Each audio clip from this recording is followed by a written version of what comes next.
Do you think that you've mastered the art of leadership just because you read Sun Tzu's Art of War? Do you think carrots and sticks are the alpha and the omega of motivating people? It's time to ditch these antiquated playbooks. Let me show you how behavioral economics can help nudge your team towards excellence and turn you into the Jedi Master of leadership. So let me tell it to you straight. People aren't always rational.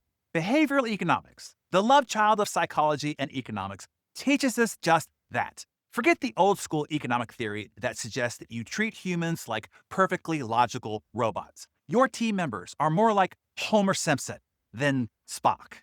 So how do you lead a team of Homers? Let's take Opower, for example. The energy company simply nudged consumers by showing them how their energy use compared to their neighbors. No discounts, no penalties, just a nudge. The result? A significant drop in energy consumption.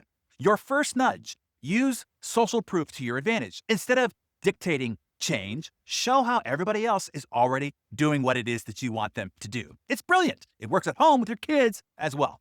Remember the Save More Tomorrow program? Behavioral economist Richard Thayer and his colleague created a behavioral finance strategy to help people save for retirement.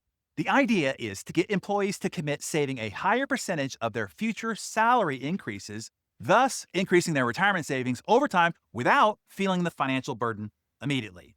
The strategy capitalizes on the psychological comfort of committing to a future action rather than taking an immediate hit, making it more palatable for people to save. The result was a triple increase in saving rates. What's the lesson for you? Consider this. People are more willing to make sacrifices or adopt new behaviors if they don't have to feel the discomfort immediately. By setting up systems where a team can commit to the future of improvements or sacrifices, you're effectively creating a runway for change, making it more likely to stick. Google's Project Aristotle, an internal research project aimed at deciphering the formula for creating effective teams, found that psychological safety, not talent, was the key to high-performing teams. So how can behavioral economics help? Nudge people into risk-taking by creating a culture that rewards experimentation and doesn't punish failure on those experiments.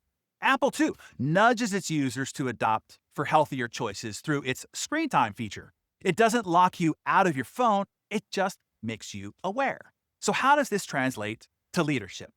Transparency, providing clear, actionable insights into performance can change behavior more effectively than vague feedback. And Duolingo, their streak feature. Duolingo, the language learning platform, uses the principle of loss aversion to keep users coming back. The longer your consecutive learning days streak on the platform, the less you want to break it.